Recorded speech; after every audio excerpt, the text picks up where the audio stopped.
우리가 지난 시간에는 오병이어 사건을 살펴보았는데요. 우리가 성경을 읽을 때 특별히 복음서 같은 경우에는 이 성경 안으로 우리가 들어가는 게 참 중요합니다. 사건의 바깥에서 이렇게 보는 게 아니고 내가 그 사건 안으로 들어가는 거죠. 물론 이제 상상을 통해서 필요한데요. 오병이어의 사건이 일어났던 그 현장으로 갔으면 어떤 일이 일어났을까요? 아마 5천 명이 남자, 그리고 아이들, 여자분들 다 포함 2만 명이 그 조그마한 그 아이가 가져온 보리떡 5개, 물고기 2마리로 떼는데 계속 제자들이 떼고 떼도 먹고 배불리 먹고 12광주리가 남았다. 아주 쇼킹한 일이죠. 센세이션이 일어났을 겁니다. 어마어마한 이제 파장을 일으켰겠죠. 이 사건 이후에 무슨 일이 일어났는가를 오늘 여기에서 말씀하고 있는데요. 이 오병이어 사건 직후에 예수님이 행하신 일에 좀 주목할 필요가 있는데, 첫 번째는 제자들을 배를 태워서 베세다 강 건너편으로 보내시고, 그 다음에 무리들과는 작별을 하셨어요. 그리고 예수님은 산으로 올라가서 기도하셨다는 겁니다. 이 세 가지가 연결이 되어 있습니다. 45절을 보면 예수께서 즉시 제자들을 재촉했다는 거예요. 재촉하사 자기가 무리를 보내는 동안에 배 타고 건너편 베세다로 가게 하시고, 여기 재촉했다는 말은 예수님이 매우 서두르셨다는 겁니다. 강제성을 좀 띈 거예요. 제자들을 빨리 배 타고 가라. 지금 그냥 사라지라는 거예요. 빨리. 왜 그랬었을까요, 여러분? 무엇인가 심각한 상황을 예수님이 감지하신 겁니다. 어떻게 보면 지금 헤어질 때가 아니죠. 성공적인 사역을 하고 난 이후에 제자들이 갑자기 떠나고 싶지는 않을 거예요. 왜냐하면 이 지금 분위기를 좀 누리고 싶고, 또 이런 성공적 이 사역을 계기로 해서 뭔가 더 예수님의 그 부각을 위해서 다음 단계가 좀 필요하지 않겠나, 이런 때였습니다. 그런데 갑자기 예수님이 강제 해산을 한 겁니다. 제자들 빨리 배를 태워서 강 건너가게 하신 거예요. 자, 여러분, 이것은 분명히 오병이어 사건과 연결이 되는 겁니다. 연관성이 있습니다. 언제나 여러분, 실패보다 성공이 훨씬 더 위험합니다. 특별히 큰 사건, 큰 성공, 큰 일 다음에 조심해야 되죠. 이때 지금 전부 다 열광하고 흥분하고 있습니다. 또 특별히 예수님이 왕이 혹시 될 수 있지 않겠나, 제자들이 이런 생각도 할 수 있겠죠. 예수님이 제자들의 마음을 들여다보시고 있는 겁니다.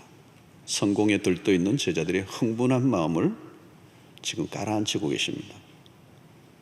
자, 무리들과 작별을 하셨는데, 무리들이 누구입니까? 오병이어를 경험하고 환호하는 사람들, 열광하는 사람들이에요. 이 사람들은 이제 예수님에게 왕팬이 된 거나 마찬가지죠. 환호하는 겁니다. 자, 어느 정도 분위기인가 하면요, 요한복음 6장 15절에는 이렇게 얘기합니다.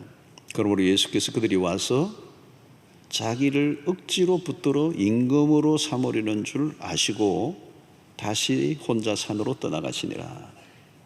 자, 분위기가 짐작이 되죠, 여러분? 이분을 임금으로 삼아야 된다는 거예요, 예수님을. 예수님이 무리들과 작별하신 이유가 여기에 있습니다. 흥분한 군중은 위험합니다. 군중들이 막 흥분하면 위험해요. 그 군중들이 어디로 갈지 몰라요.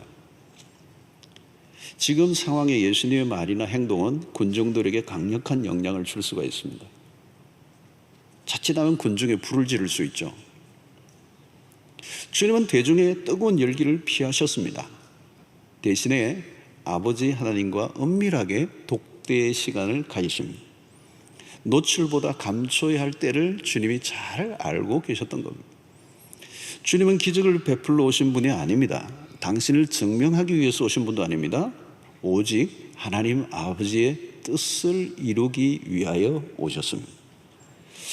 주님은 환호한 무리와 거리를 두시고 하나님에게로 다가가셨어요. 주님은 대중의 지지를 의지하지 않으셨습니다. 역사를 보면 대중이 지혜롭기보다 어리석은 선택을 할 때가 더 많았습니다. 주님이 이미 앞을 내다보고 계시죠. 지금은 환호하는 군중이 언젠가는 당신을 십자가에 못 박으라고 소리를 지르는 군중으로 바뀔 것을 주님은 알고 계셨어요. 그리스도는 기도의 시간에 아들로서 아버지의 뜻에 마음을 고정하십니다. 성도 여러분, 기도는 환난 날을 대비하는 것입니다. 제자들은 주님에게서 기도를 배웠어야 합니다. 평소의 기도 생활이 참 중요합니다. 평소. 제자들은 기도의 필요성을 아직 알지 못해요. 여러분, 주님의 기도는 초심이 흔들리지 않게 하는 일입니다. 여러분, 우리의 인생이 언제나 곤두박질을 치는 이유는 그 중심을 잡고 살아가기 어렵기 때문이에요. 여러분, 하나님과 독대하고 있는 사람과 하나님과 독대가 없는 사람은 결국은 큰 인생의 차이를 만들어내는 것입니다. 오늘 주님은 이 거대한 사건의 소용돌이 속에서 고요한 시간, 기도의 시간을 찾고 있는 것은 오늘 우리에게 보여주는 최고의 명장면 중에 하나입니다. 자, 갑자기 제자들이 주님과 떨어져 있게 됐죠. 이때 제자들의 실력이 드러날 때입니다. 그들이 타고 가는 배에 풍랑이 일어납니다. 48절 보니까 바람이 그스름으로 그랬습니다. 역풍이 부는 겁니다.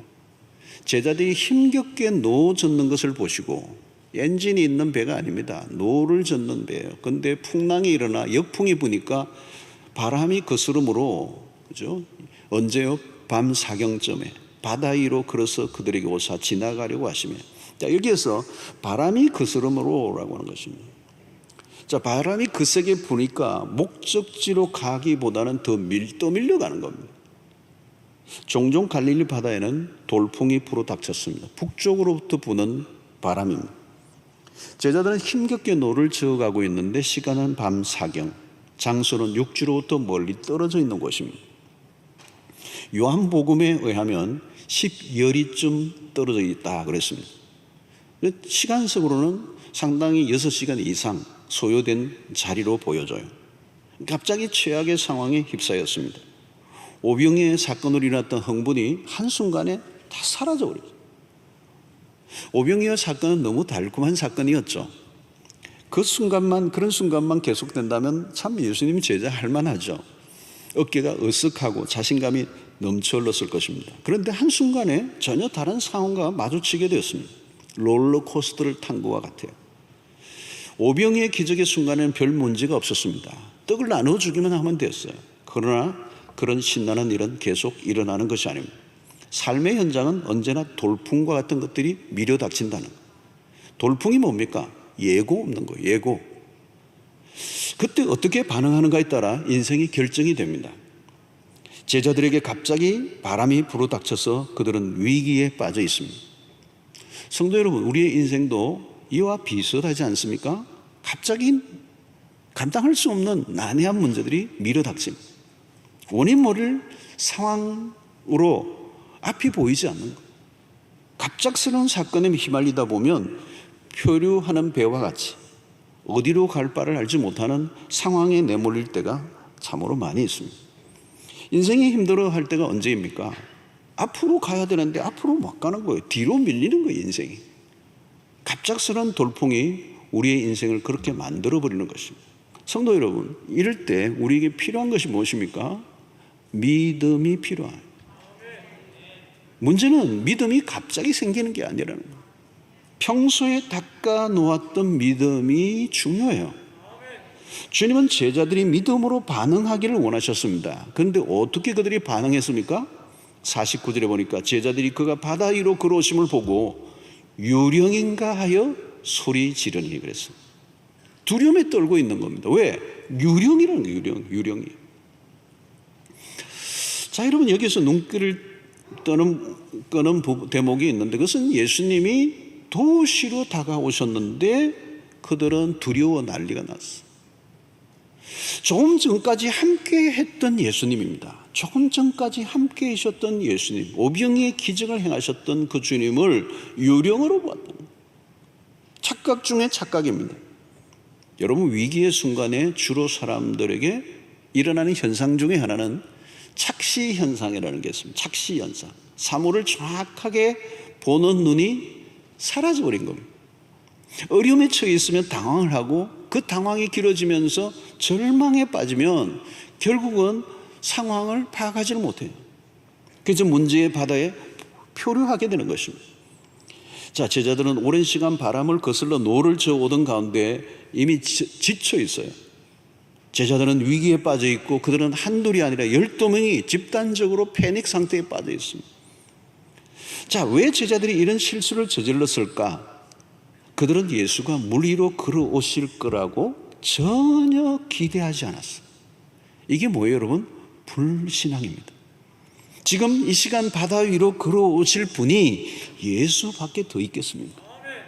제자들은 아직 예수가 누구인지 잘 모르고 있는 거예요. 그렇게 예수님을 따라다녔는데 여전히 그들은 예수에 대해서 무지한 상태입니다. 오병이의 기적을 보고도 무슨 일이 일어나고 있는지를 그들은 몰랐다는 겁니다.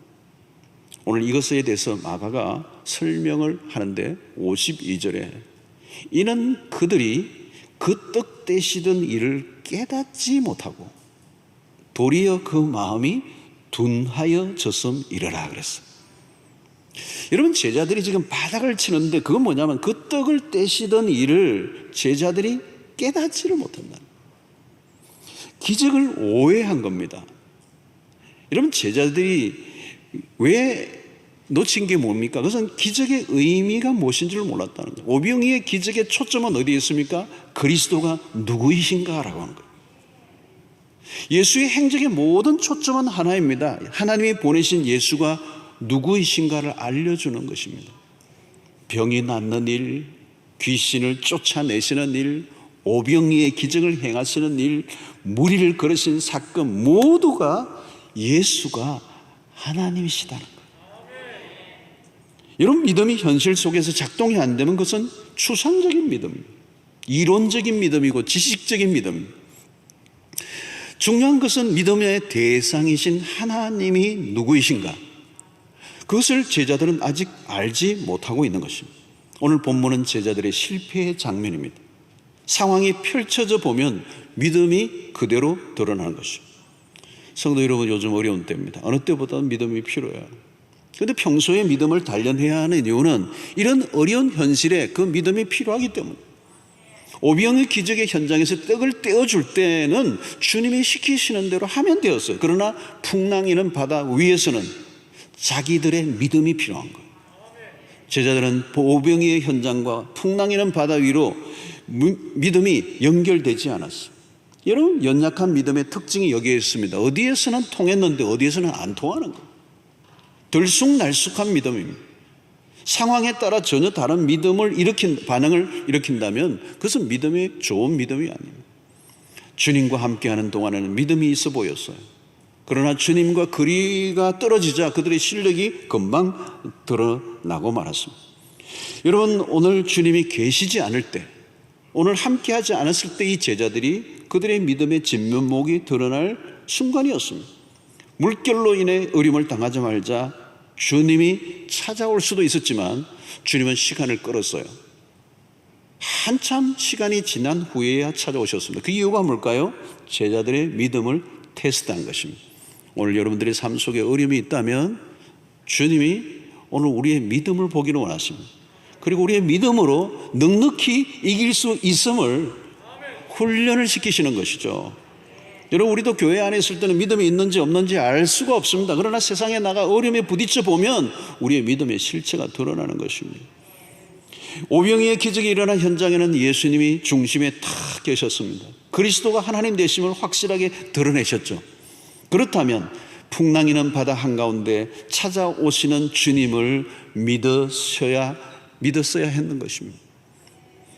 성도 여러분, 그리스도가 오늘 우리에게 어디에 있습니까?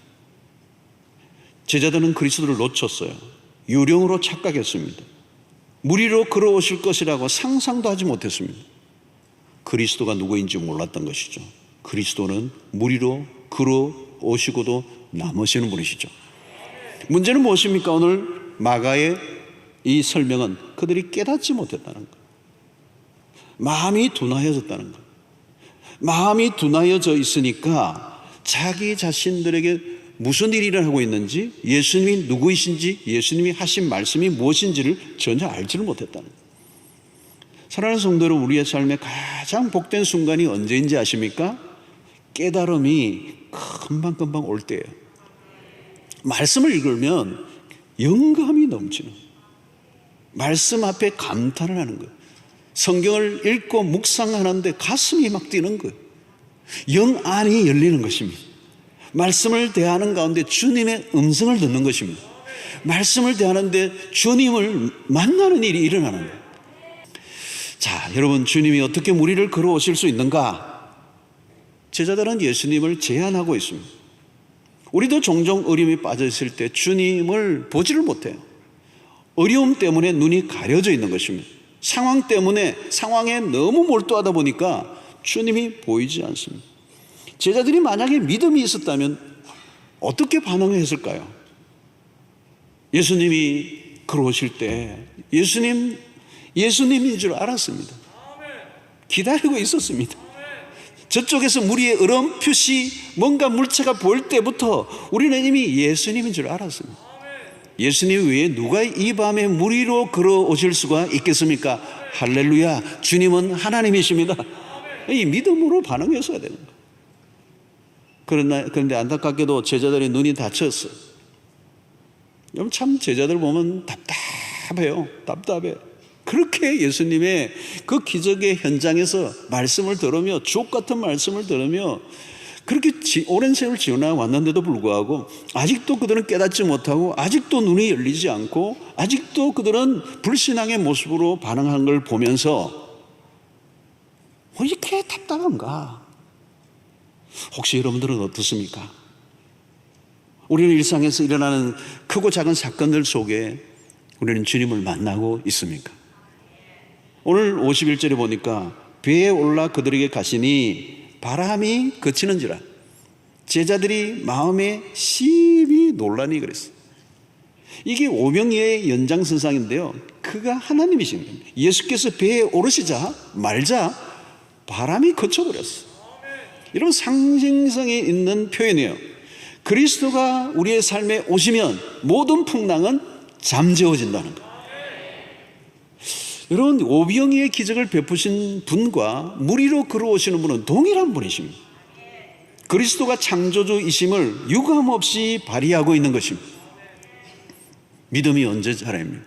바로 이 주님을 만날 때, 이 주님의 창조주 하나님을 주님으로 바라보는 이 눈이 열릴 때 바로 우리의 믿음이 자라나게 되는 것입니다.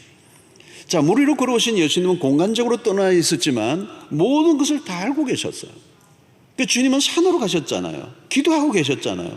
근데 바다 한가운데서 풍랑으로 고난을 당하는 제자들의 모습을 아시고 가장 정확하고 그들의 도움이 필요한 순간 찾아오신 주님은 우리에게 무엇을 말씀합니까?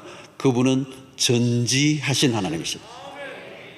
여러분, 주님이 오늘 3시와 우리 시간으로 하면 3시와 6시 사이에 산에서 내려오셨어요. 그리고 바다 위로 걸어오신 거예요. 그러니까 이미 항해를 시작한 지 6시간, 7시간, 8시간 정도 흘렀을 것으로 추정하는 거예요. 그러니까 어쩌면 이 시간은 완전히 지쳐있는 시간입니다. 이제 인간으로서는 우리가 할 수 있는 어떤 것도 없는 완전히 지쳐있는 순간에 주님이 찾아오신 거예요. 주님은 제자들의 모든 상황을 꿰뚫고 계시는 것입니다. 사랑하는 성도 여러분, 주님은 우리에게 무슨 일이 일어나고 있는지를 아세요. 그냥 대충 하시는 게 아니고요, 충분히 아시고요, 완벽히 아세요. 어떤 분은 기도할 때 그래요. 하나님 잘 모르시는 것 같은데요, 제가 알려드리겠습니다. 안 알려주셔도 돼요. 여러분, 예수님이 가지고 계시는 정보 용량은요, 구글하고 게임이 안 돼요. 구글 씨는 모든 것을 알고 있다, 뭐 그런 책도 있잖아요. 요즘 여러분 보십시오. 우리가 어디 가고요, 핸드폰 들고 다니면 이게 정보가 다 노출되고 있는 겁니다. 어디 가고 결제하고 뭐 하고 하면 이미 우리가 들렀던 곳도 다 구글이 다 축적된 정보를 갖고 있습니다. 어디에서 뭘 했고 다 정보를 갖고 있어요. 여러분, 그리스도가 하시는 것은 그 정도의 수준을 능가합니다. 여러분, 우리에게 무슨 일이 일어났는지 정도가 아니에요. 우리가 무슨 생각을 하는지, 우리가 어떤 느낌을 가지고 있는지까지 아세요. 여러분, 구글은 지금도 계속 중보를 축적하고 있습니다. 그런데 하나님은 그런 분이 아니세요. 이미 충분히 완전하게 알고 계세요. 뭐 더 너에 대해서 좀 오늘 정보를 좀 캐봐야 되겠다, 그런 분 아니세요. 이미 전지하신 하나님이십니다. 전지. 여러분, 전지하신 하나님 앞에서 우리가 속일 수 없다는 점이 참 불편해요, 어떤 때는. 그러나 전지하신 우리의 모든 것을 아시는 하나님은 우리에게 주는 은혜가 더 큽니다. 우리의 삶이 하나님의 시선 앞에 있다는 것이 복이죠.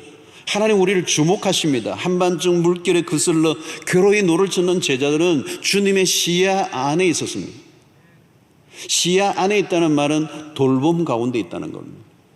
우리의 미래도 우리가 다 알지 못하지만, 예측할 수 없는 일이 앞으로 수없이 일어나지만 두려워하지 않을 이유는 긍휼이 풍성하신 우리 하나님이 우리의 형편과 처지를 아시고 돌보시기 때문에. 오늘 50절 50절 그들이 다 예수를 보고 놀람이라. 이에 예수께서 곧 그들에게 말씀하여 이르시되 안심하라, 내니 두려워하지 말라 하시고. 여러분, 그리스도가 오신 순간 모든 삶에 다 혼란이 끝이 납니다. 고요함이 찾아오고 혼란이 정리가 되고 그들은 목적지에 도착하게 되죠. 우리의 인생의 항로에 주님이 찾아오실 때 놀라운 일이 일어난다. 그래서 53장 54절을 보십시오. 건너가 게네사렛 땅에 이르러 대고 배에서 내리니. 그들의 노력으로는 아무리 노를 저어도 목적지로부터 멀어져 갔어요. 도달할 수가 없었어요. 자기의 계획과 자기의 모든 수단과 방법을 다 동원해도 다가갈 수 없었는데, 주님이 배에 타시자 풍랑은 멈추고 그들의 배는 목적지에 대어 배에서 내리니. 사랑하는 성도 여러분, 오늘 우리의 삶에도 그런 역사가 있게 되기를 축원합니다. 우리의 삶에 주님이 함께 동행하시면 이 풍랑이 잠잠게 될 줄로 믿습니다. 우리의 삶을 사는 동안에 위기는 수없이 찾아오죠. 사건에 휘둘리면 정신을 잃고 혼란에 빠집니다. 분별력도 사라져버립니다. 착시 현상이 일어납니다. 그때 여러분, 우리가 해야 할 것은 그리스도에게 주목하는 것입니다. 우리는 사건과 일들 속에 하나님을 더 많이 경험하는 일들이 필요합니다. 풍랑이 일 때 우리 곁에 다가와 계시는 주님을 만나야 하는 것입니다. 오늘 또 믿음의 역사는 일어납니다. 그리스도가 하나님이심을 매 순간 경험할 수 있게 되기를 축원합니다.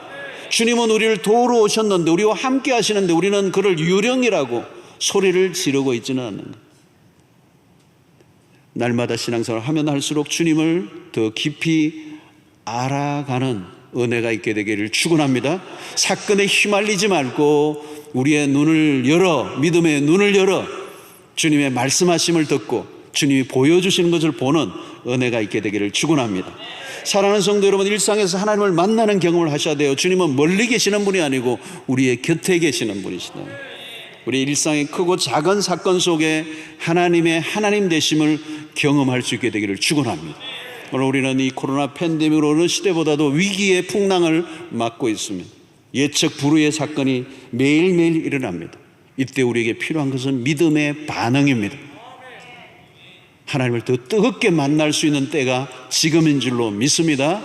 위기의 순간에 다가오시는 주님을 눈을 열어 환영하는, 놀라 어쩔 줄 몰라 떠는, 유령이라고 여기며 당황하는 불신앙의 제자들의 모습과 다르게 우리는 믿음으로 눈을 열어 우리에게 다가와 함께 하시는 그 주님과 함께 이 풍랑 인연하여 더 주께로 더 가까이 나가고 오히려 풍랑을 잠잠케 하심으로 목적지에 더 빨리 당도하게 하시는 하나님의 역사를 경험하는 은혜가 있게 되기를 축원합니다.